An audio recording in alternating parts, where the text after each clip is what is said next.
Muy buenas tardes, estimados amigos, colegas, autoridades, estudiantes.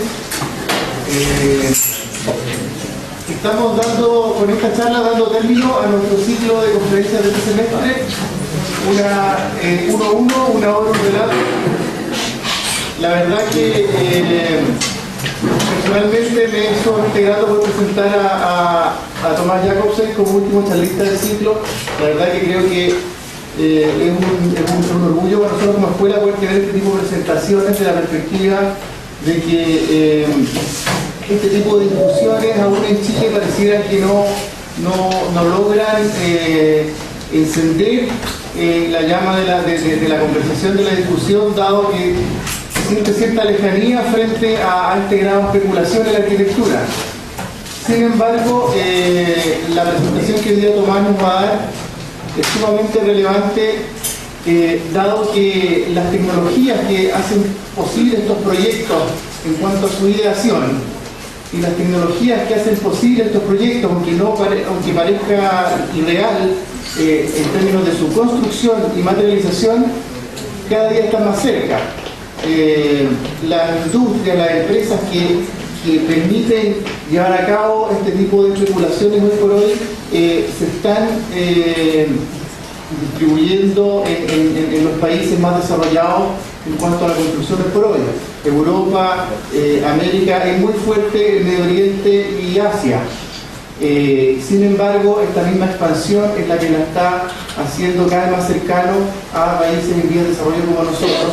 Por lo tanto, el participar de esta discusión no solamente es un lujo, como dije inicialmente, sino que para nosotros como Escuela de Arquitectura es un deber poder estar al día con el estado del arte, de la discusión arquitectónica y de lo que están pensando las escuelas más importantes del mundo, en este caso Architectural Association, Harvard, Yale, Columbia, Bartlett, que son las que de alguna manera han llevado la antorcha de este tipo de discusiones.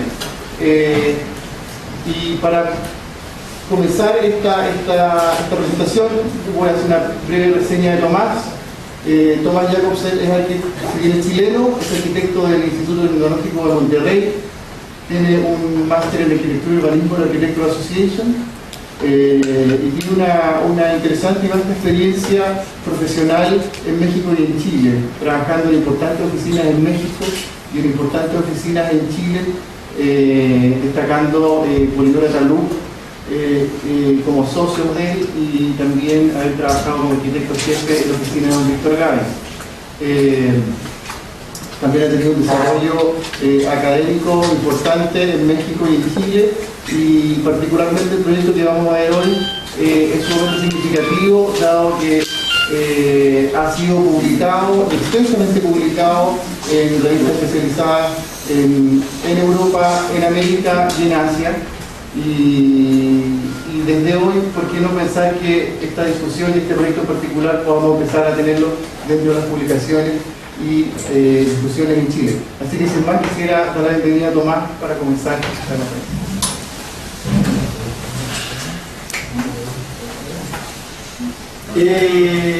Para ver, las palabras de Drago son siempre bastante estimulantes y dejan los mirados un poco a la espera de tener que decir que sus palabras son quedan demasiado grandes para el mundo.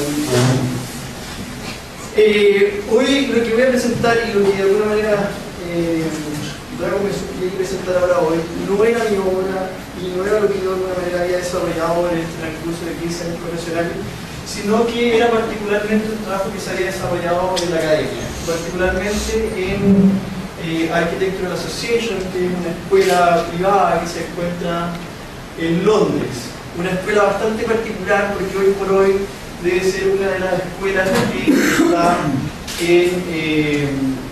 creando estudiantes que van empujando un poco la arquitectura hacia la vanguardia y que de alguna manera están constantemente especulando. Este trabajo se desarrolló en un programa que fue un programa que tiene hasta el momento 10 años y que se ha preocupado de estar constantemente en una preocupación de la arquitectura en cuanto a lo formal, a lo urbano y hoy por hoy a los prototipos, ¿no?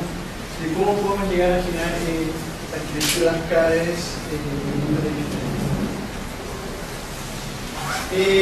Voy a comenzar un poco describiendo a esta persona que fue nuestro tutor, el tío Spiropoulos, que es griego, que fue de alguna manera la persona que nos guió durante el transcurso de 2 años de trabajo. Este trabajo que vamos a implica 2 años realmente de especulación, y él fue de alguna manera no solo guía, mentor, sino que también fue la persona que a rato, bajo problemas de motivación, nos llevaba hasta puntos inimaginables de producción.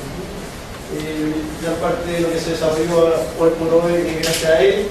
Y hoy él sacó un libro que muestra gran parte del trabajo que se ha desarrollado hasta este entonces con la agenda de Adaptive Ecology. Esta agenda, que es un poco el resultado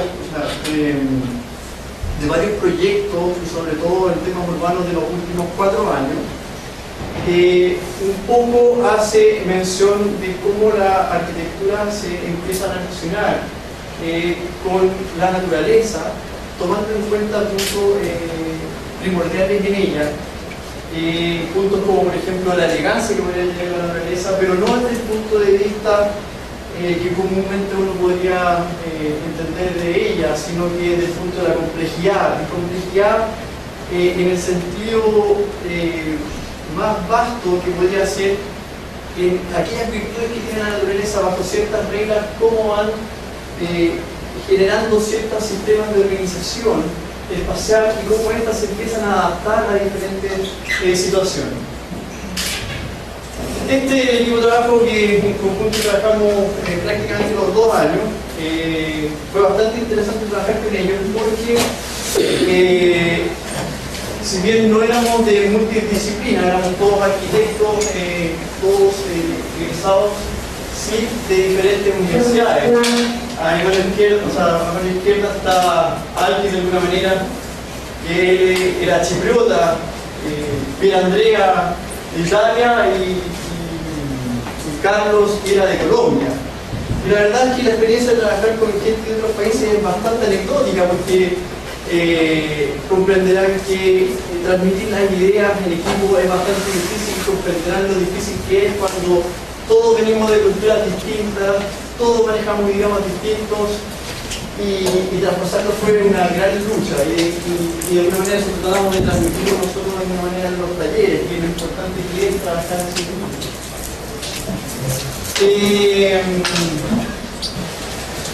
Bajo esta agenda, la universidad nos pidió de alguna manera que eligiéramos un lugar en el mundo donde pudiéramos empezar a entender cómo poder generar ciertos conceptos que estaban en boga hoy en día y que eran un problema hoy para los temas contemporáneos, entre ellos los temas de la conectividad, el tema de las villas, el tema de todos los temas que hoy por hoy en términos urbanos están teniendo problemas, los flujos, y de alguna manera podemos dar una agenda para 4 países, de los cuales esos 4 países está Moscú, Emiratos Árabes, Emiratos Árabes, Estados Unidos, particularmente Nueva York, Brasil y específicamente Sao Paulo. Nosotros un poco bajo cierta investigación y nuestro grupo decide finalmente irnos a Nueva York. Nosotros nos focalizamos específicamente en un terreno que se encuentra en Manhattan. Manhattan hoy por hoy tiene alrededor de 8.500.000 personas, 543.000 personas. Bajo el censo del 2008 en esa época, 2008-2009. Es la segunda ciudad con mayor densidad en Estados Unidos. La primera es esta de acá, que es Nueva Jersey, en New Jersey. Nosotros entendíamos que esta agenda nueva debería tener implicancia en este tipo de soluciones, soluciones donde los temas urbanos implicaban grandes poblaciones y, entre paréntesis, una gran metrópoli. Otro dato que es bien importante que tiene que ver con nuestra propuesta es que en Manhattan nosotros encontramos únicamente como área verde de grandes extensiones Central Park, que lo vemos en esta zona de acá, junto a pequeñas intervenciones que lo ven a lo largo de todo este territorio, que venían alrededor de 113 kilómetros cuadrados de zonas verdes, lo que de alguna manera demostraba que era alrededor del 7-8% de toda la isla, lo que de alguna manera nos hacía cuestionarnos que nuestra intervención tenía que ver en cierta manera con ese déficit de áreas verdes. También entendíamos que tenía unas ciertas peculiaridades, que de alguna manera tenía todo este borde de río, que iba de norte a sur y que de alguna manera tenía una similitud del otro lado. Siendo de este lado, sobre todo en esta zona sur, mucho más de muchas mejores condiciones. El otro lado era prácticamente con muchos problemas de continuidad, el borde está en muy mal estado, en las zonas industriales prácticamente hay zonas que están deshabitadas, subutilizadas, etc. Bajo eso, nosotros hicimos una serie de análisis antes de irnos al lugar, un poco para entender aquí nos íbamos a tener. Tenemos que una zona como una alta densidad comercial en este punto, en la zona sur. Hoy por hoy, en esta zona está todo el centro de negocios de Nueva York, justo en este punto donde está la zona cero. Y de alguna manera entendemos que estos patrones rojos eran indicio de eso.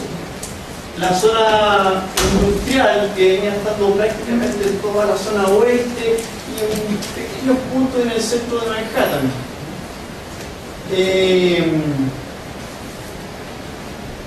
Aquí ven las zonas que de alguna manera yo les estaba diciendo que están como de recreación, de espacios abiertos, la zona de residencia. Y este era un tema bastante importante porque de alguna manera es lo que nos lleva a nosotros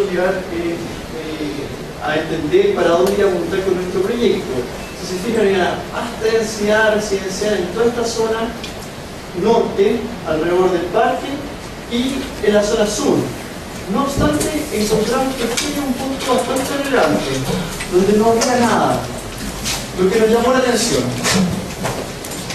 Y finalmente, los espacios vacantes, que era el otro punto, nos encontramos que justo había un espacio vacante en esta zona, y coincidía con esto. Entonces, prácticamente bajo este análisis, lo único que nosotros hicimos fue ir al lugar y ver qué es lo que había ahí.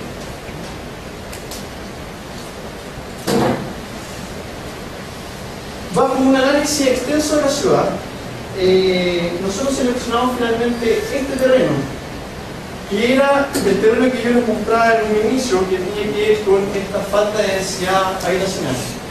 Este terreno, que ya voy a mostrar sus características, era un terreno bastante especial porque se encontraba muy bien conectado con la zona norte y con la zona sur por medio del metro, que tenía las estaciones 1, 2, 3, 4 y al mismo tiempo E, C, D y E. Estaba muy ligado al borde costero por esta calle, que era la calle 10. Este terreno se encontraba entre la calle 33 y 34 y la atravesaba la calle 11. Además, pertenecía a este terreno, está muy ligado al río Hudson y a una zona que está aquí al norte, de hecho se alcanza a ver un poco, que es un túnel que pasa de lado a lado, que conecta con New Jersey, donde se encuentra uno de los equipamientos de transporte más grandes de Estados Unidos. Entonces entendíamos de alguna manera que el terreno tenía un potencial gigante, ¿no? O sea, teníamos este lado acá, Madison Square Garden, uno de los centros de exposiciones más grandes de Nueva York que estaba aquí, etc., ¿no? Bajo un análisis pequeño, un mapa bastante básico, empezamos a entender las peculiaridades del terreno. Lo empezamos a identificar, luego entendíamos que estaba dividido en dos partes. Existía ahí una línea de tren abandonada, que hoy por hoy es un magnífico proyecto de Escofidio, que es el Highline, que nosotros sabíamos que era un proyecto que estaba a punto de construirse y que decidimos incorporarlo bastante a nuestro proyecto. Las líneas de las calles, encontramos también una peculiaridad muy grande, era que había muy poco estacionamiento, y de hecho nos llamó la atención que en Estados Unidos, particularmente en Nueva York, la gente no usa el automóvil para ir al trabajo.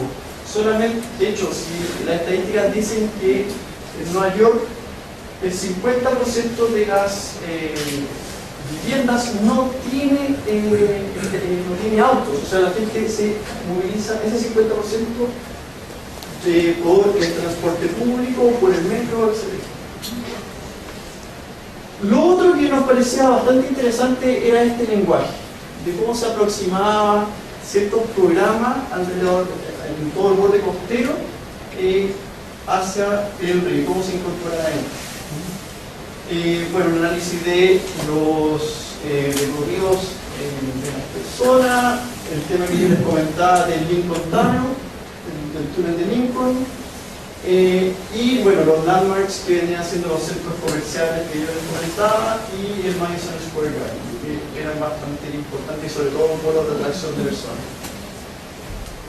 Un análisis un poquito más específico nos daba a entender una cierta cantidad de puntos de acción de los cuales nosotros nos íbamos a tomar para poder empezar a desarrollar el proyecto y desde el área digital.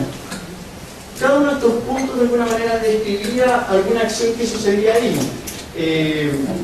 Por ejemplo, en el caso del Highland que vemos acá, cómo el Highland empieza con una altura, empieza una desciende y genera un hotspot en ese punto de una concentración de personas bastante importante. Estas son imágenes del terreno, que una cosa que voy a comentar un poco más adelante es esta pequeña peculiaridad que nos encontramos, que en realidad no eran terreno. Entonces empezaba el cuestionamiento de entender cómo íbamos a edificar en este terreno si prácticamente no lo había, lo único que había eran trenes. Y nuestro terreno en realidad era desde este punto hacia arriba, lo que era nosotros un impedimento estructural bastante grande. Aparecen imágenes como el Highline, que de alguna manera nos hacían entender que existían estos espacios públicos que eran bastante interesantes, en unas plataformas que nosotros podíamos de alguna manera estar como un caballero por sobre el caballo y poder ver todo lo que sucedía alrededor. Más imágenes.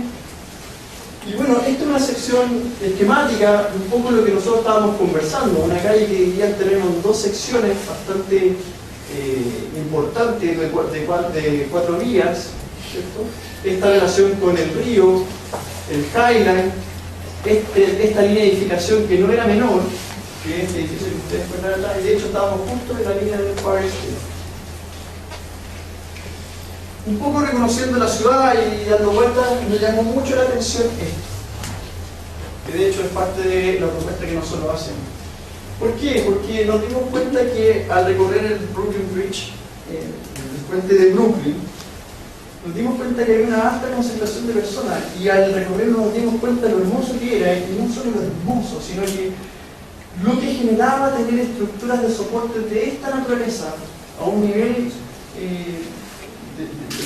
del piso, digamos, está considerablemente alrededor de 10 metros por sobre el nivel de lo que es Manhattan, y la claridad que se podía ver todo el escenario de Manhattan. Hicimos también pruebas de análisis de la luz bajo distintos estratos a diferentes horas del día para poder entender, porque a nosotros nos interesaba por la agenda ecológica, entender cómo esto de alguna manera empezaba a funcionar y cómo lo íbamos a incorporar en nuestro proyecto.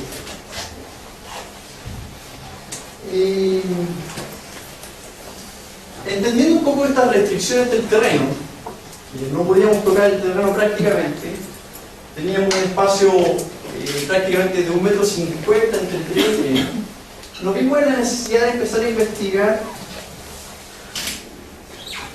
cómo podíamos generar edificios que nosotros de alguna manera entendíamos ya a esta altura, que no íbamos a especializar o íbamos a desarrollar programas específicamente de vivienda y centros culturales, teniendo esa idea de que tenía que ser una gran densidad de vivienda. Empezamos a investigar en la naturaleza algunos elementos que nos permitiesen, bajo la analogía de ello, empezar a entender cómo solucionar. Y de ahí resultó que encontramos este árbol, que es un manglar, que se encuentra específicamente en los trópicos. Lo interesante de este manglar era sobre todo su estructura. Veíamos en él una capacidad de poder desarrollar su raíz en todos los niveles, en todos los estratos, tanto en tierra y en mar, y tener la capacidad de poder erguir este edificio, este árbol, con una gran estructura. Si vemos el follaje de esta árbol gigantesca, pesa el pequeño tronco que tiene, y en cantidades de terreno bastante malos, que si uno empezaba a entender, se asemejaba mucho a lo que nosotros andábamos buscando. Y empezamos a ver patrones en él que eran bastante atractivos. Empezaban a aparecer estos arcos que de alguna manera entendíamos que nos podrían ayudar a resolver estos problemas.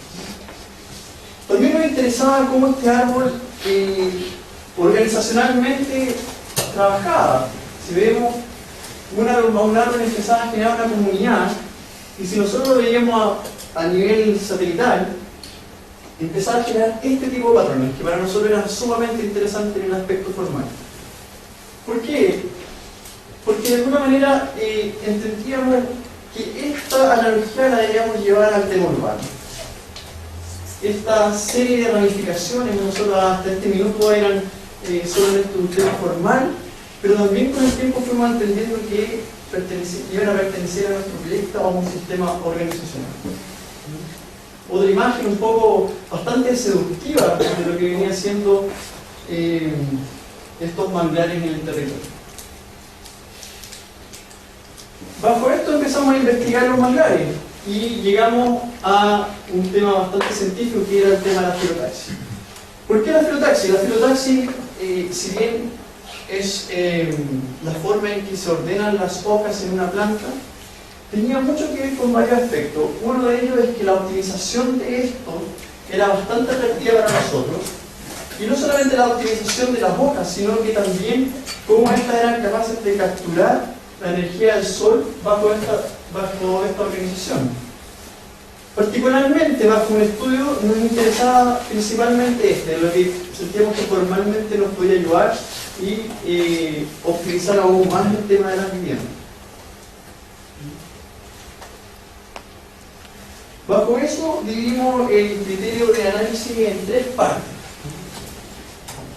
La primera tenía que ver con este patrón, que básicamente consistía en que unas elipses las empezábamos a girar en el sentido del reloj una y otra vez, y en el otro sentido generando patrones de esta naturaleza.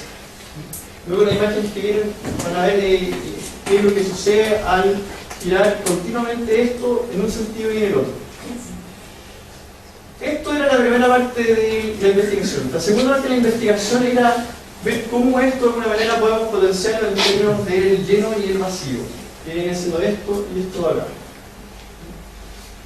En la primera investigación, bajo este giro en un sentido y en el otro, nos dimos cuenta de varias cosas. La primera, cuando empezamos a girar la elipse, nos empezamos a dar cuenta que ciertos ángulos en particular, y sobre todo los 137.5 grados, imaginarán que llegar a entender que ese ángulo en particular nos permitía tener algo que no tenían los otros,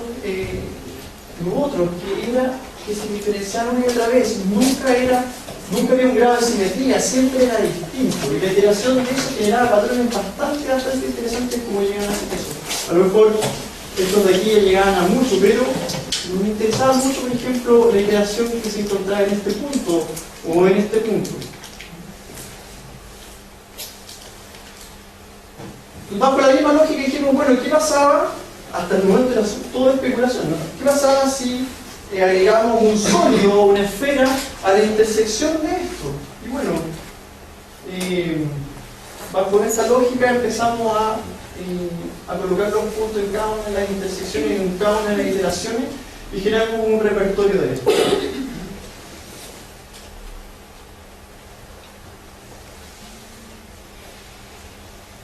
El análisis final de esto nos llevó a esta selección del repertorio que nos llamó la atención en varios aspectos. Uno, en lo hermoso que eran estos patrones. Hasta el momento estábamos hablando solo de belleza, era un tema totalmente formal. Pero de repente empezamos a reconocer que existían, sobre todo en este punto o en este punto, sistemas de organización bastante interesantes que los empezamos a empujar poco a poco. Aquí aparece una imagen, un close-up de lo que viene siendo esto. Y como pueden ver, habíamos encontrado en este análisis el patrón original matemático de lo que esto implicaba. Obviamente, hasta aquí no hubiésemos podido lograr esta investigación si no fuese por las herramientas computacionales. De alguna manera, esas eran las que nos habían permitido hasta el momento poder hacer millones de iteraciones, millones de repeticiones, y poder lograr incluso estos ángulos que no habíamos podido lograr de manera manual. La segunda parte de la investigación tiene que ver con un tema tridimensional. Obviamente, bajo conceptos de arquitectura, teníamos que entender que este patrón tenía que trabajar en forma tridimensional. Entonces empezamos a analizarlo de esa manera. Y fue así como empezamos a hacer el mismo concepto, pero de manera tridimensional. Estas elipses las llevamos de alguna manera llevando a la tridimensionalidad, agregando en cada una de las intersecciones una esfera. Cuando nosotros empezamos a agregar una y otra vez, nos empezamos a encontrar con estos patrones. Desarrollamos una sección y nos encontramos que aquí había un tema bastante interesante y eso finalmente es lo que nos lleva a detonar nuestro proyecto. Nos encontramos que existía un eje rector en el centro y que en su exterior existía una optimización gigantesca. O sea, aquí no había ni una sola pérdida de espacios intersticiales. Bajo eso empezamos a investigar cómo trabajaba esto de las líneas estructurales y cómo esto de alguna manera nosotros podríamos generar ciertas teselaciones para poder luego entenderlas desde el punto de vista constructivo. Para eso desarrollamos elementos computacionales que nos permitían generar estos patrones bajo la teselación de ciertas superficies. Elegimos este elemento porque, como verán, es un elemento bastante complejo de una superficie, una doble curvatura que envuelve completamente, y empezamos a generar unas teselaciones. Pero no solamente eso, sino que le damos ciertas propiedades de ciertos componentes que tenían las características que más tarde los impulsamos hacia el tema de la luz. Era así como, bajo la imagen anterior, desarrollamos un programa en Rhino Script, que nos permitió empezar a entender que cuando cambiamos los valores de este programa, empezamos a tener resultados bastante interesantes, que los llevamos en todos los puntos de vista. Uno, en las perforaciones o las porosidades. De hecho, el lenguaje nosotros ya empezamos a cambiar, ya hablamos de porosidades, de cómo éramos capaces de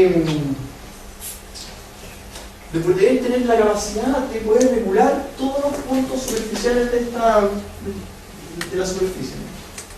Desde el punto de las porosidades, el tamaño, el largo, el ancho, sus interiores, prácticamente todo.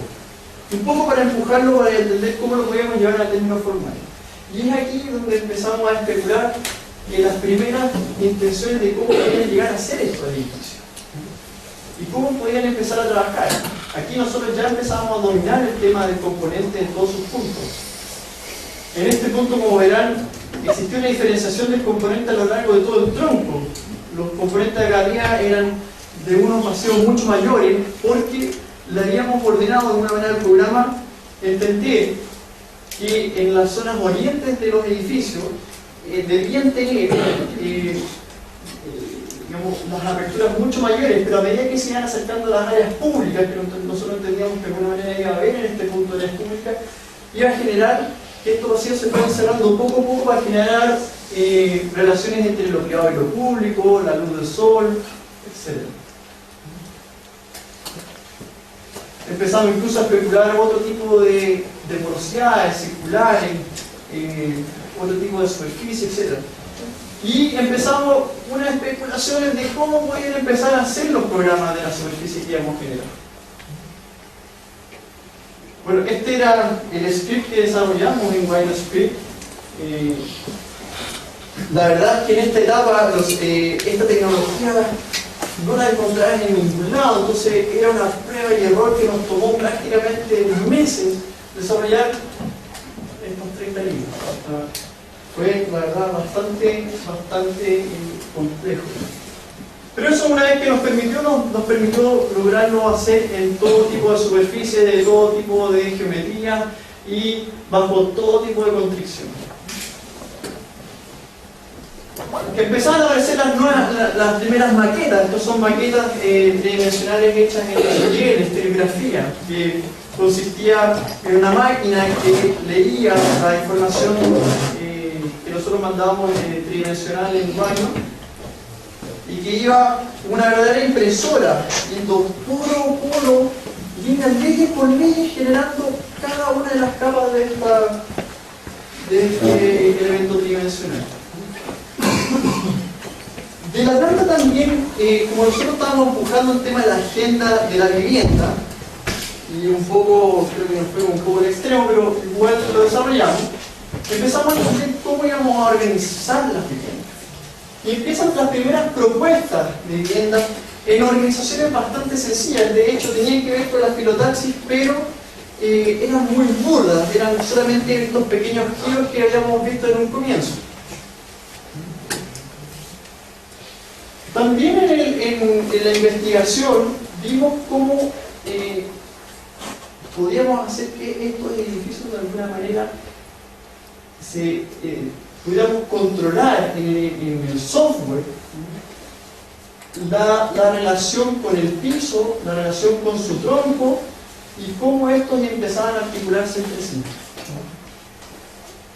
Este video fue realizado un poco para demostrar de cómo, bajo una lógica bastante top-down, habíamos generado una guía a lo largo de todo el terreno donde podíamos encontrar los puntos donde efectivamente nosotros podíamos localizar la estructura del edificio, y diseñamos este pequeño programita que nos permitía como dominar de alguna manera el término estructural, que cada uno de los pieles de este elemento pudiese tocar un punto y ese punto ser bastante un punto que efectivamente pudiese llegar al edificio allí.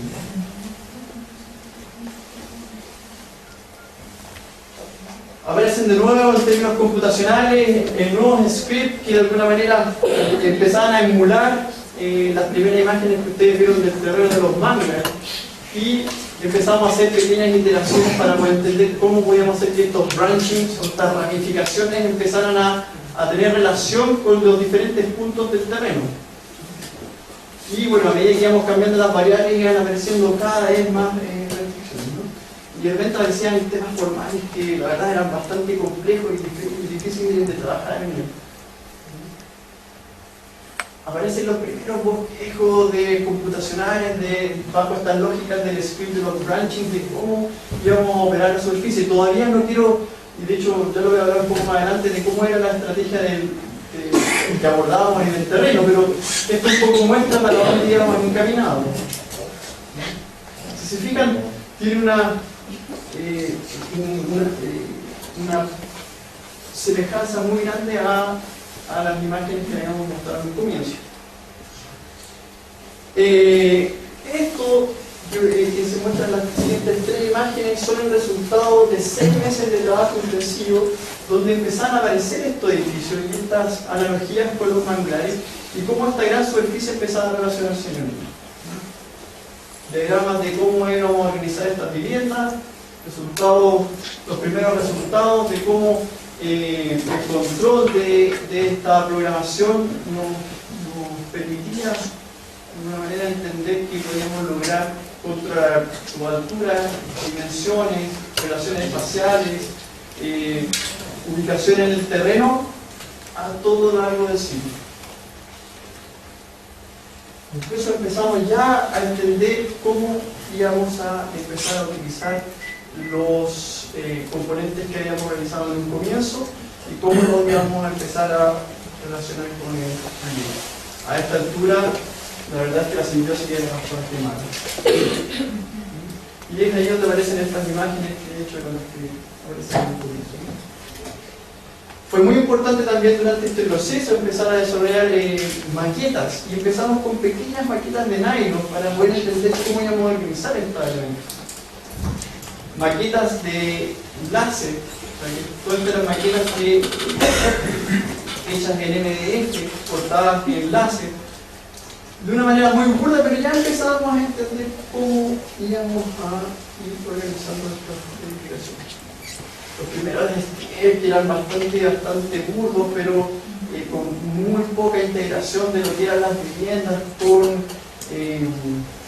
la superficie exterior. Las primeras maquetas urbanas, de cómo esto empezaba a verse en el terreno. Las maquetas experimentales de cómo estas patas que llamamos nosotros o raíces de los edificios se empezaban a relacionar con el terreno, y aquí de alguna manera maquetas que de alguna manera nos permitían entender cómo iban a trabajar estas porosidades. También maquetas que de alguna manera explicaban de cómo iban a empezar a hacer las estructuras de la superficie de una plaza que más tarde vamos a mostrar, y cómo con distintos materiales íbamos ya empezando a diagramar de cómo íbamos a desarrollar el trabajo. Quería mostrar pequeñas imágenes de lo que era el espacio de trabajo de nosotros. Como verán, colgábamos papeles diarios, colgábamos, descolgábamos con estos diagramas que comprenderán que son geometrías bastante complejas, y explicarle a una persona de qué paso seguir cuando no entiende ni siquiera las magnitudes que tenían esto era bastante complejo. El trabajo en equipo también era bastante importante, solamente que en ocasiones había ciertas como no podíamos llegar a acuerdo, o a veces alguien sacaba todo lo helénico y de alguna manera era difícil decirle que no. Bueno, esa era un poco la analogía de que llevamos un poco la investigación, y ahora era momento de acercarnos al término. Básicamente la estrategia que nosotros desarrollamos, un poco entendiendo estas herramientas que teníamos, fue consolidar las viviendas o los edificios en esta zona de acá, porque de alguna manera eran las zonas donde menos trenes había y nos permitían llegar con las raíces de estos edificios en muchos mayores puntos. Segundo, generamos una serie de conexiones, tanto con Madison Square Garden, con Highland, con el río, con la zona de los landmarks, que de alguna manera debía estar implícita en la geometría que íbamos a diseñar. Nosotros entendíamos dos tipos de programas. El primero era la vivienda ubicada acá, y el segundo, centros culturales y comerciales en este punto. La estrategia fue bastante fácil, o sea, bastante precaria en un comienzo. Generamos una grilla, y esa grilla la fuimos deformando poco a poco y generando bajo las constricciones que habíamos conversado, que comenté antes, para generar un poco de involucrar la organización espacial y los patrones de la filotaxis al proyecto. Es ahí como empezaron a aparecer los primeros diagramas de cómo íbamos a ir resolviendo poco a poco este gran parque cultural, que de alguna manera iba a ser la plataforma que iba a relacionar Madison Square Garden con el río, generar una gran plaza que nos permitiera conectar las viviendas a todo el largo, no solamente en este nivel, sino que en niveles superiores.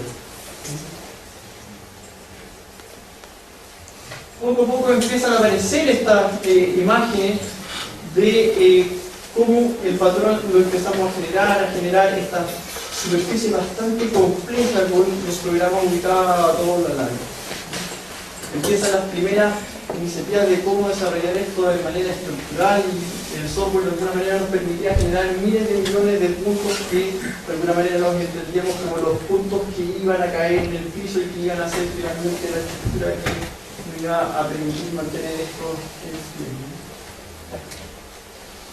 Luego empezamos a generar este tipo de imágenes que eran estas dobles superficies que implicaban la zona del parque, que entendíamos que debíamos incorporar el tema de la filotaxis para poder empezar a entender que estos espacios interiores debían tener luz. En algunos puntos estos textos aumentaban para que de alguna manera poder controlar que estos espacios no fueran habitables, no así estos de acá. Generar los programas entre estos dos layers, y lo que pasaba aquí abajo era que finalmente estos grandes span o grandes luces que generábamos permitía tener abajo la luz lo más limpia posible para que los trenes pudieran operar de la mejor forma posible, ¿no? Esto es lo que les comenté delante, cómo el programa de alguna manera generamos toda una línea de puntos donde efectivamente podían los edificios empezar a desarrollarse y donde sus estructuras podían caer. Un poco el video muestra cómo era posible que estos edificios poco a poco se fuesen desarrollando y empezasen a todo lo largo de este punto empezar a desarrollarse, ¿no? Primeros diagramas de cómo se organizaba esto. Entendíamos nosotros que teníamos alrededor de 24, si no mal recuerdo, 24 edificios a lo largo de todo este parque.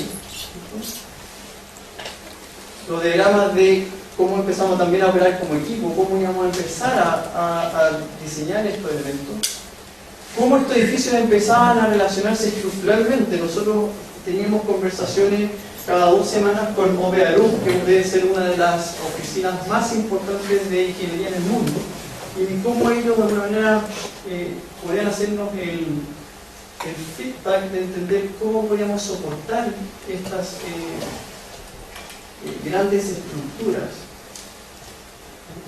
Que de hecho nosotros después tomamos esta misma idea para generar ciertas plataformas sociales en diferentes aspectos.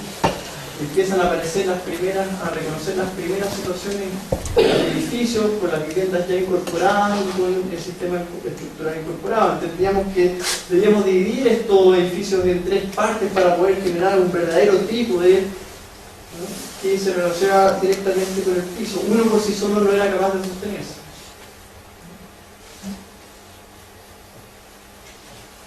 Los primeros renders de cómo íbamos a situar estos edificios en el terreno.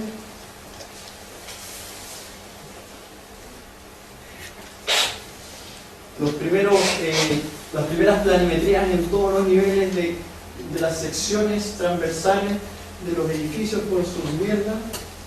Un video un poco como muestra cómo se van incorporando las viviendas en todos los niveles. Y ya poco a poco esto se iba formalizando, poco a poco el proceso ya se empezaba a ver, ¿cierto? La filotaxis ya empezaba a ayudarnos de alguna manera como analogía al tema de la optimización. Cada uno de estos edificios tenía, 3 edificios tenían alrededor de 243 viviendas, lo que era bastante amplio.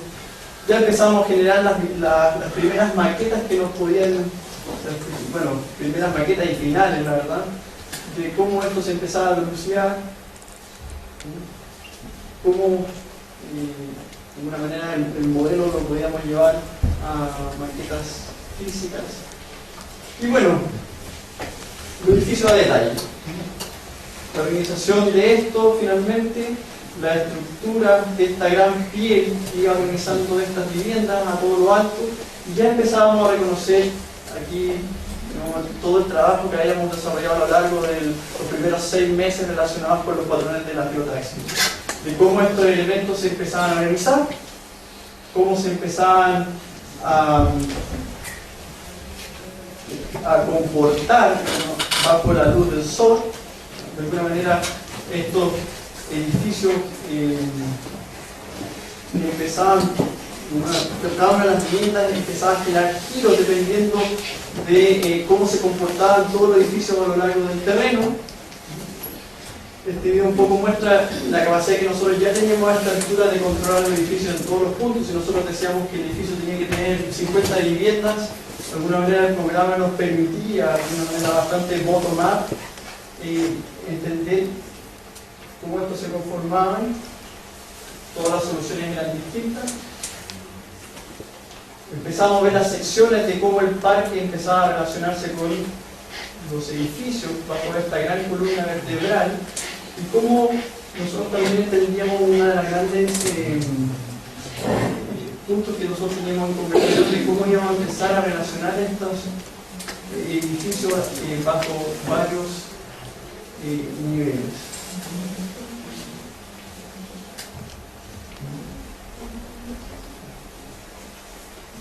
Detalles como el acceso.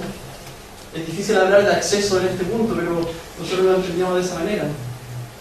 Esta imagen fue una de las pocas que encontré, pero de alguna manera mostraba cómo nosotros trabajamos, y que la verdad es que entendiendo que siempre digamos, el resultado final estaba bajo la orden del computador, nosotros sí tomábamos decisiones formales de alguna manera de cómo íbamos a diagramar esto del edificio, y bajo nosotros tenemos como herramienta.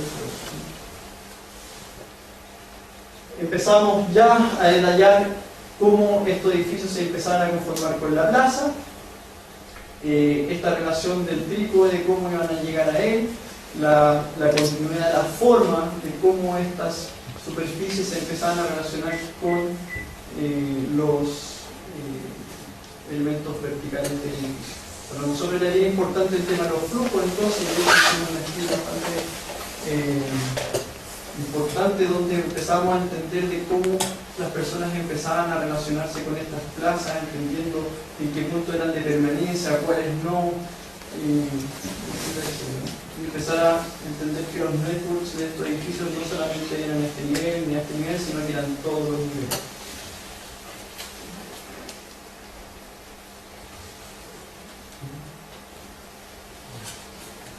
Ya empezaban a aparecer los primeros renders de esta situación. Este venía siendo lo que acabo de mostrar en el diagrama.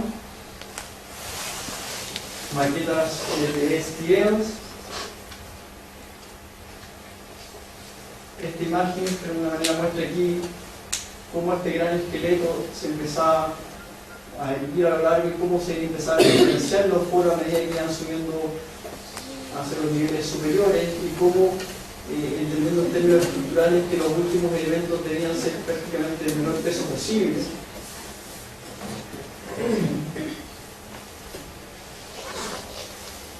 Y empezamos a ver también cómo estos espacios se tenían que empezar a relacionar con las viviendas. Desarrollamos este gran elemento vertical que empezaba a conectarse con toda la superficie. En estos espacios vacíos era donde de alguna manera nosotros empezamos a emplazar las viviendas, y teníamos una cosa particular que de alguna manera lo programábamos también, que a medida que nosotros entendíamos el edificio donde tenía que tener una mayor ocupacional de vivienda, la superficie que se generaba era mucho mayor, por lo tanto generaba una mayor concentración de personas, y en lo colectivo generaban plazas aéreas.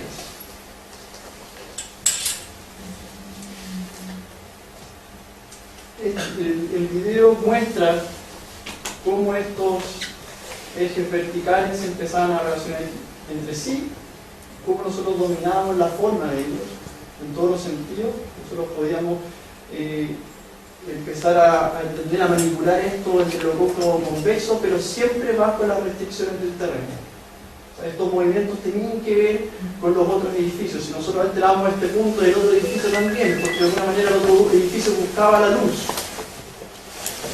introspección a lo largo de las conexiones verticales de cómo podíamos relacionar nada más todo lo largo.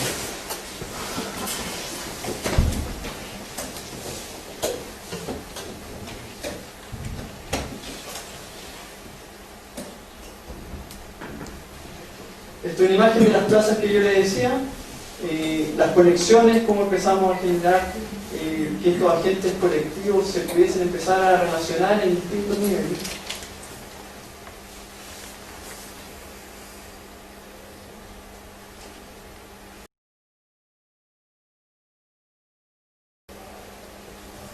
Otro de los puntos importantes que de alguna manera nos hacía entender es que bajo la lógica del estructural de la gran piel que teníamos, de alguna manera nos permitía entender que esta piel funcionaba como una gran protección, no solamente estructural, sino que también de los vientos. Entonces, de alguna manera teníamos que dominar, que de alguna manera esto pudiese envolver la situación que mencioné anteriormente de los colectivos de las plazas interiores.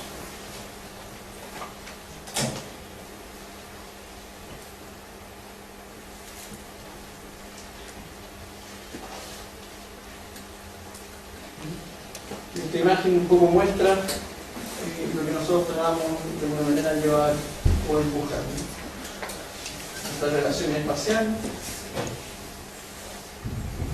Y finalmente el tema de las viviendas, de cómo de alguna manera el patrón de la sintaxis nos permitía organizarlas en todos los niveles.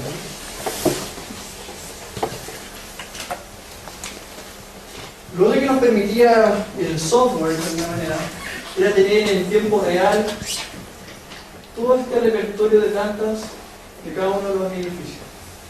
Este es el primer nivel hasta el segundo.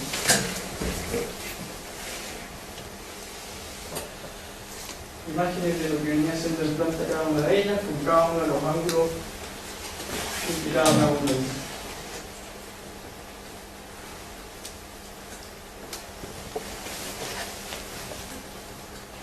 Empezamos ya a entender de cómo la piel empezaba a relacionarse con los espacios interiores.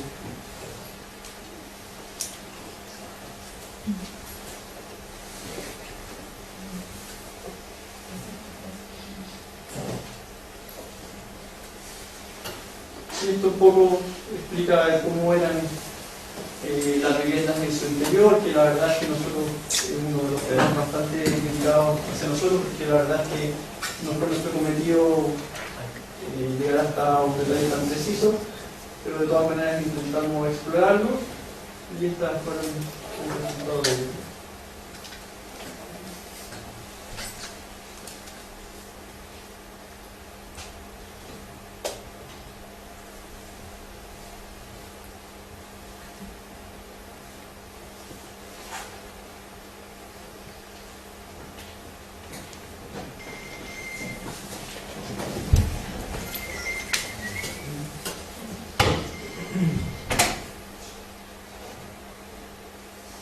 Paralelo a esto, y un poco para terminar las últimas 5 imágenes, era bien importante para nosotros entender que estábamos haciendo una arquitectura que era de difícil construcción. Y para ello, en la mitad de estos 2 años al año de trabajo, nació un concurso, de alguna manera, como iniciativa para empezar a entender de cómo podemos especular, o sea, cómo podíamos construir estas especulaciones. Y nace este pequeño pabellón que se colocó para el cumpleaños de nuestro programa, que fue a los 10 años, y se mandó a hacer un concurso. Este fue el concurso que ganó y de alguna manera los estudiantes nos hicimos cargo de su construcción. Desarrollamos en una etapa inicial la maqueta, que de alguna manera tomó un rol bastante protagónico para la construcción de la obra. La maqueta en exposición, y bueno, los estudiantes nos hicimos cargo de construirlo. 15 de ellos éramos los que de alguna manera con martillos y llaves inglesas y todo lo que fuese necesario empezamos a construir este gran pabellón. Pabellón que fue bastante controversial, porque Cuando sacamos los valores finales fue un pabellón que costó 200 millones de pesos de investigación. Aquí se encuentran más de 1.500 juntas de dilatación de plástico, más de 13.000 piezas de hormigón con fibra de vidrio, todas distintas. Comprenderán la cantidad innumerable de tornillos, tuercas, hilos que esto nos tomó desde una etapa inicial, desde que abrimos los planos hasta que terminamos esta obra, alrededor de 2 meses y medio. Tuvimos muchísimas complicaciones. Cuando nosotros miramos los planos debíamos tener alrededor de 4 centímetros de tolerancia de error.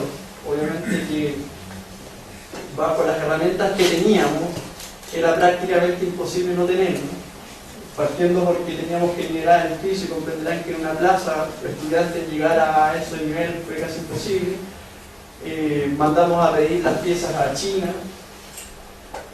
Una empresa alemana nos permitió desarrollar estas piezas de hormigón con fibra de hilo a partir de una máquina que lanza un chorro a presión, a gran velocidad, que permitía recortar cada una de estas piezas porque cada una de ellas era totalmente distinta.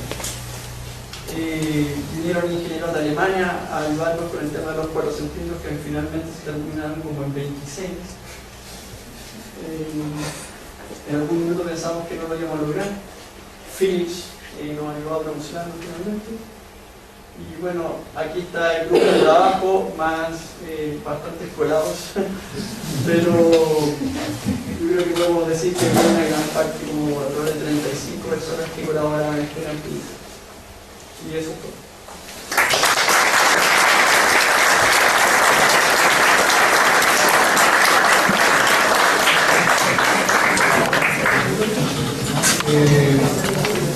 Bueno, primero que todo, gracias por la integral presentación, la completa, la conocida realmente también del proyecto, la verdad que y me gustaría, la verdad, si no lo permiten, abrir una pequeña conversación, ver si la gente tiene alguna, o si tiene articulada alguna pregunta, que preguntas de haber muchas. Así que dejarlo abierto a especialmente los estudiantes si quieren hacer una pregunta. Hola. Ayer veíamos los ganadores de un concurso de título, y uno de los ganadores, que fue de una universidad de Estados Unidos, planteaba una crítica, se puede decir. Su proyecto se llama The New Non-Standard, o sea, el nuevo no estándar. Y plantea una crítica hacia este proceso como paramétrico en este momento particular de la historia, porque ocupan métodos no estándar de diseño y después ocupan métodos estándar de construcción, digamos, se reducen a tableros, básicamente. Entonces, me pareció súper interesante, y entendiendo que estamos todavía muy en pañales en este tema, quería ver si tienen algún comentario sobre la materialidad del proyecto. Si es que había una reflexión como de materiales futuros o de nuevas tecnologías. Por ejemplo, una zona coordinada podría ser la automatización de los procesos constructivos. Por ejemplo, no sé, ayer me llegó un correo de la página de Rhino y con una página que se llama Robots en Arquitectura. Entonces, eso, un comentario sobre la materialidad y futura materialidad. La verdad que es una buena pregunta, porque a 2 años de haber realizado esta maestría, una de las grandes brechas que está teniendo hoy por hoy este tipo de arquitectura es el tema constructivo. Hoy por hoy se han desarrollado edificios de esta naturaleza, lo vemos en gran parte del edificio de Zaha Hadid. La verdad es que las imágenes muestran, la verdad, que un espectáculo formal bastante grande, pero cuando uno hace una aproximación hacia esos materiales, la verdad es que deja grandes vacíos de las combinaciones, de de que si finalmente podemos llegar a tener un buen control de eso, y en todos los sentidos, desde el económico hasta entender que estas materiales deben empezar como a funcionar de la manera que fueron, digamos, diseñados, ¿no? Pero es una brecha que cada día se acorta más. El hormigón está siendo explotado en este sentido, ¿no? Existen unas estaciones de metro que hizo Zaha Hadid en cristal, y que la verdad es que fueron desarrolladas en cristal, pero dobladas de una manera bastante manual, cada una de ellas. Entonces existe aquí un punto entre lo que viene siendo como un low-tech y high-tech, de cómo somos capaces nosotros, bajo cualquier manera, la verdad, de poder inducir estos materiales o diseñarlos de tal manera que puedan llegar a estas geometrías. Hoy por hoy, el acero o todos los materiales que nosotros entendemos como materiales que utilizamos comúnmente para estructura o para revestimientos, pueden ser cortados por el láser, pueden ser moldeados por CNCs, que son estas máquinas que son estos especies de router o taladros que empiezan a trabajar en dos dimensiones, pero en tres, ¿no? En Z, el taladro puede hacer la perforación a nivel de amplitud de C, y etcétera, etcétera. Entonces, ya existe la tecnología. El punto es que por económicamente no está al alcance de todos. Entonces, ahí es cuando uno empieza a cranearse nuevos sistemas constructivos y nuevos materiales.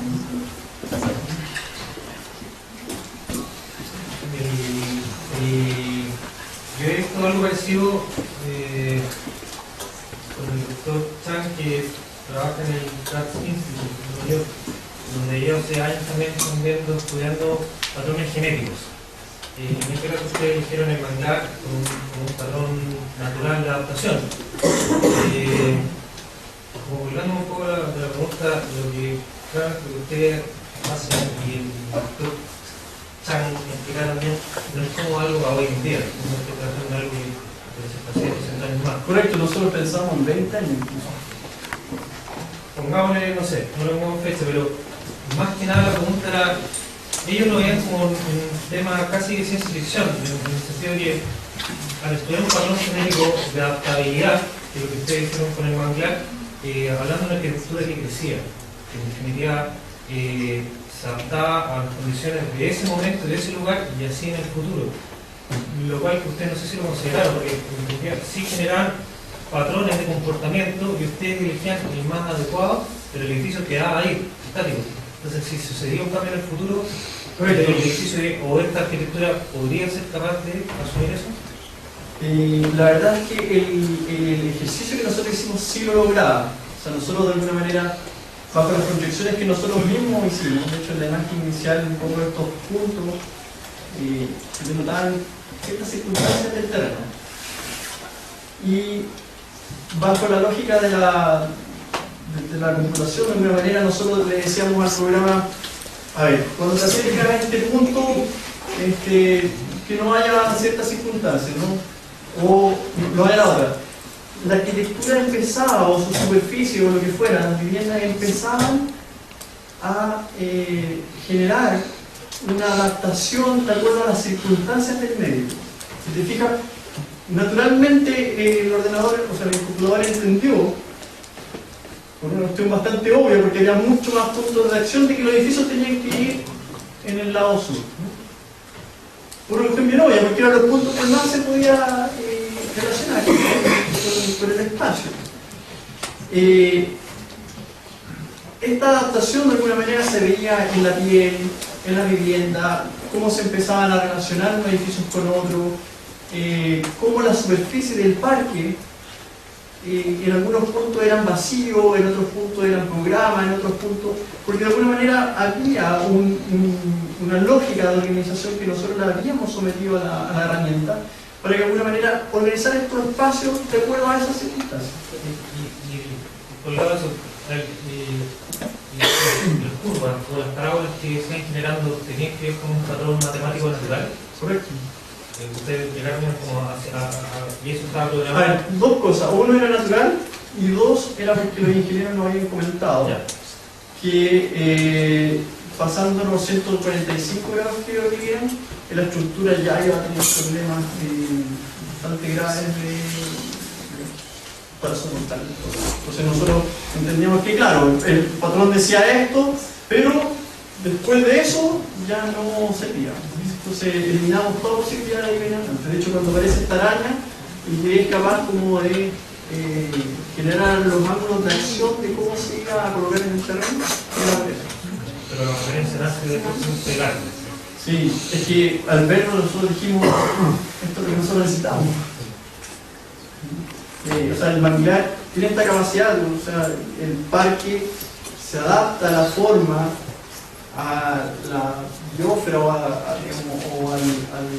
río, se adapta a la calle, se adapta al Highland, se empieza a relacionar con las partes, se adapta nuevamente a una circunstancia de una gran luz, para poder dejar que los trenes funcionaran en esta parte, o de repente las dobles superficies se empezaban a subdividir para generar programas en su interior, empezaban a generar porosidad en su superficie mayor para poder pasar la luz y para poder controlarla a su vez. O sea, nosotros podíamos controlar qué calidad de luz queríamos, en qué programa, si nosotros de alguna manera decíamos en un programa cultural donde se requería una luz tenue, bueno, las porosidades eran cada vez más pequeñas.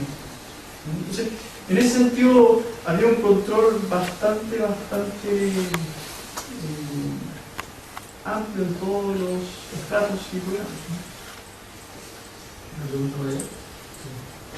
Tomás, no sé si podría hablarnos un poco sobre la parametrización en la arquitectura, porque, o sea, nosotros tomamos un breve curso con usted y sabemos de qué se trata, pero creo que casi no lo tocaste en esta exposición. Y me parece que es como imprescindible entender un poco el proceso de lo paramétrico para comprender la forma final del edificio, porque en un momento hablaste de, claro, se alinean parámetros, pero estos parámetros están alineados por datos ingresados dentro de un computador del software que originan tal cosa, pero o sea, en realidad es eso, que nos hablara un poco de lo paramétrico y también hacer el paralelo cómo esto se inserta dentro del proceso de acercamiento a un proyecto de arquitectura. Dentro del contexto académico, nosotros como estudiantes aprendemos una manera o muchas maneras de acercarnos al proyecto de arquitectura. Por lo general no son maneras tecnologizadas, sino que se nos enseña a estudiar el contexto y todo eso que tú hiciste que hicieron en la primera parte de la exposición. Pero esta nueva manera o cómo se insertaría, qué viene a ser de qué se trata. La verdad es que estos conocimientos la verdad es que no son nuevos. De hecho, se empezaron a escribir sobre ellos en 1908. Lo retoma gente en el 1992. En temas urbanos creo que Peter Eisenman es uno de los primeros en empezar a enunciar urbanismo paramétrico. Y a partir de eso, los 2000 fueron una vasta investigación y bastante prolífera. Ahora, lo paramétrico, en realidad, a mi forma de ver, porque para algunos puede llegar a ser un estilo, para mí la verdad es una herramienta. Es una herramienta que nos permite de alguna manera, bajo ciertas lógicas, o ciertos inputs, o ciertos datos, de que de alguna manera los organizamos, y los organizamos bajo ciertas constricciones, o llamémoslo reglas, ¿cierto? Pequeños agentes que bajo ciertas reglas empiezan a interactuar entre sí. Ahora, eso lleva a varios caminos, a resultados impredecibles muchas veces, o bottom-up. Pero las lógicas son finalmente dadas por uno, bastante top-down, ¿no? reglas que de alguna manera uno define. Cuando uno ve la naturaleza, cuando uno ve lo paramétrico de la naturaleza, ve esto, ve sistemas de organización, ve un sistema que está dado por reglas que están implícitas, ¿para qué? Para cumplir una función, ¿correcto? Entonces, cuando uno lo traslada esto en términos matemáticos, entiende que hay una serie de elementos, ¿cierto?, que empiezan a relacionarse entre sí y que bajo una fórmula, que era lo que básicamente nosotros hacíamos, eran capaces de generar, en mi caso ahora, forma. Y forma que el resultado tenía mucho que ver a la regla que nosotros le habíamos mostrado.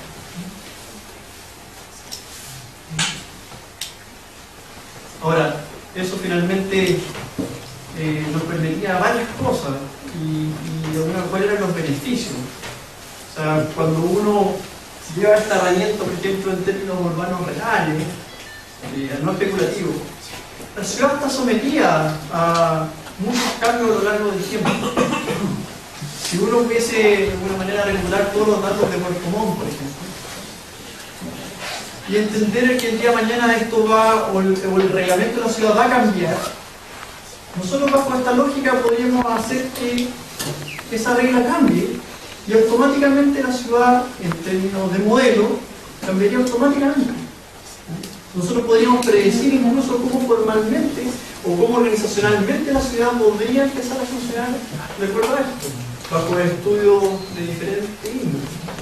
Si nosotros entendemos, por ejemplo, que el día de mañana puede cambiar la línea de edificación de Puerto Montt, y nosotros tenemos el modelo bajo estos parámetros ya establecidos, nosotros cambiamos la regla y decimos ya la línea de edificación del sector oriente va a cambiar tanto, ¡pum!, y vemos inmediatamente cómo la ciudad va a evolucionar. Y eso lo hace en tiempo real. A nosotros nos permitía ver formalmente que estos edificios reaccionaban de la manera que nosotros esperábamos. O sea, nosotros finalmente decidimos, o las imágenes que ustedes vieron eran consecuencia de lo que nosotros decidimos que era lo correcto, bajo un repertorio de miles de edificios. Miles, infinitos. Pero nosotros elegimos un par. Y eso es lo que finalmente es lo que, en teoría, es lo que se llevaría a la práctica, o a la edificación. Y eso yo creo que es el potencial que tiene la herramienta. Del ver. O sea, hoy la gente, y sobre todo los clientes, son cada vez más exigentes con el tiempo. ¿Y dónde está el diseño? Esta herramienta de alguna manera nos puede permitir ver visualmente, y de hecho eso es lo que de alguna manera Grasshopper hace, las miles de posibilidades bajo las restricciones que uno coloca en un par de segundos. ¿Hay pregunta? Sí, bueno, de alguna manera ya me debo tomar las felicitaciones de todos. Pero de alguna manera no respondiste. Y no puedo dejar de hacer una similitud cuando veo la imagen de tu proyecto con los resultados de Telemundo. ¿Sabes por qué hago la mención? Un poco, como yo diría los minutos, pero si yo me profundizo, la importancia que tiene de visualizar y profundizar en el problema que se transforma en una oportunidad, que es lo que tú hiciste de alguna manera con tu equipo, ¿cierto? Primero encontrar el problema que existía en estos espacios, que me parece muy profundo, para poder entender cuál era la solución que ustedes querían encontrar. Y en definitiva todo esto que lleva un poco a prescindir de la herramienta. Tú hiciste una herramienta que permitía ver todas estas variables. Y lo que pasa es que algunos de ellos no cuentan con esa herramienta, pero lo más probable es que en el análisis encuentran la forma de que con sus herramientas, que se puede ser lápiz, logran un resultado parecido. Correcto, de hecho, cuando nosotros nos tocó desarrollar este proyecto, las herramientas eran muy básicas, no había nada en el mundo. De hecho, las actualizaciones que hacían en Grasshopper eran gracias a nosotros. Nosotros hablábamos con Magnific cada 3 semanas mandándole mails, oye, por favor, trata de mejorar esto. Y la verdad es que la universidad un poco lo que nos aportó era que bajo pequeñas reglas éramos capaces de desarrollar grandes cosas. Y un poco eso es lo que reflejan los trabajos que están allá afuera, ¿no? Esta capacidad de poder diferenciar las cosas bajo ciertos grados de adaptación, ¿no? ¿Pero con qué? Con las manos. A lo mejor los alumnos de primero todavía no lo entienden, pero sí hay una lógica digital por detrás muy, muy grande. Ellos lo irán a entender más adelante. Pero, ¿cuál es esa lógica? Pequeña regla, que si uno la va sumando una a otra y empiezan a interactuar entre sí, de repente nace arquitectura. Tomás, junto con felicitarte y agradecerte, quizás un comentario final, la verdad que súper refrescante, ¿no? Tu presentación. Yo recuerdo hace muchos años leía por un lado sobre pintura digital y era solamente lo que se quedaban las redes de animaciones. Pero es súper difícil comprender, bueno, cómo se podrá conseguir, o sea, ¿para dónde va? Porque se quedaba en el render, ¿no? O sea, Greg Lynn al final de los 90 con sus blogs. O sea, el edificio que hizo era de Robert. Y después también recuerdo lecturas que me hacían sentido con la constancia de telas, que esta, y que a mí particularmente me hace mucho sentido, de que el diseño no es, o no debería ser, el producto final, la idea de diseño, sino que el diseño es necesariamente un proceso o un encadenamiento de procesos y el resultado es un instante particular en el tiempo de ese proceso. ¿Ah?